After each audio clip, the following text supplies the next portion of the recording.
Okay, so the Red vs. Blue Zero trailer is out, so let's talk about it. So Red vs. Blue Zero is the 18th season of Red vs. Blue, and for the first time we're taking a step away from the main cast of Reds and Blues and focusing on an entirely new group of soldiers called Shatter Squad. This whole thing still takes place within the same universe as evident by Wash and Carolina both being present and active in the story. So based off of what we've seen, there is this, and I quote, ultimate source of power in the universe. Whoever wields it becomes unstoppable. And it seems like this group of villains managed to ambush the facility it was being carried at, getting the jump on both Wash and Carolina, and it's up to Shatter Squad to stop them under the tutelage of Carolina.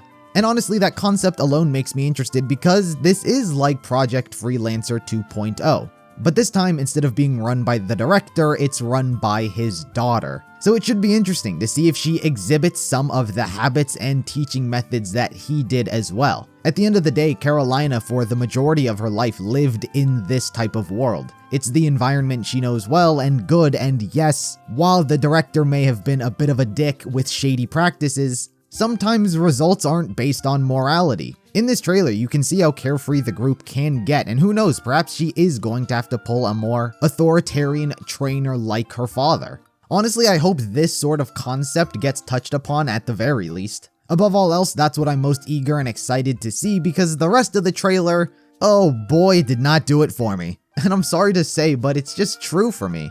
The characters seem fine. I like Raymond, he reminds me of every best friend from every show I watched as a child. I think Noel's voice is perfect for that kind of role. The fighting looks beyond fantastic. I think Torian is the best fight choreographer and animator under Rooster Teeth's name by a long shot. But the thing that'll ultimately decide whether or not I like it are lacking for me. The premise the trailer set up really put me to sleep immediately. The moment the phrase ultimate source of power in the universe was uttered, I just thought, well, if it's so damn important, let Master Chief deal with it.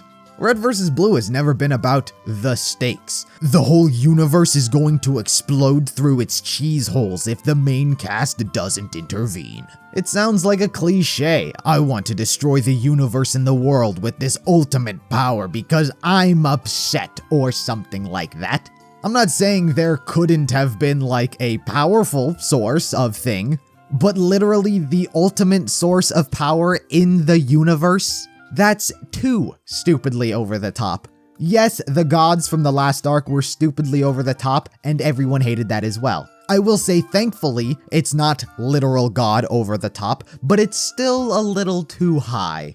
Personally, and this is my opinion, I think Red vs. Blue's charm comes from the fact that it wasn't this grand space epic. The characters have gone on one hell of a journey, but overall it's not really one anyone's going to remember them for or really acknowledge. They were never saving the universe, they were always helping their team, since none of them like to call each other friends. I was saying it all throughout the last arc, and I still stand true to the idea that being limited in what they can do and create, I think often yields much better rewards than when they can do anything. Looking at the maps, the character models, the weapons, the vehicles, and deciding, alright, what can we do with these things at these locations? It demands you use your resources wisely. If you can ask the question, what can we do? And the response is, what can't we do? I think that's a little too much creative freedom with the result in shit just being wild. Character models just getting created, I don't mind if it's done like once or twice, but even with like the superpowers this character had, Tucker can wield an energy sword in the show and he's a badass. I can go into game, pick up the sword, and feel like Tucker as well. Are you telling me in Halo Infinite there's gonna be this knife that I can throw and then teleport like 5 feet away killing a guy? That's one hell of a new weapon. Doesn't really seem like a Halo sort of weapon. Fundamentally, I'm not a fan of creating their own knickknacks. And I think this inlays probably the simplest core aspect of this for me, and that's the title. It doesn't feel like Red vs. Blue. Without the Reds and the Blues, should they have called it Red vs. Blue? Personally, if Rooster Teeth would have just been like, hey, we're making another mini Halo machinima in place of RVB, you'll still get your fill of this style of show. It's called Zero, maybe there's a few Easter eggs, and that's it. Honestly, I'd say, alright, trailer looks good.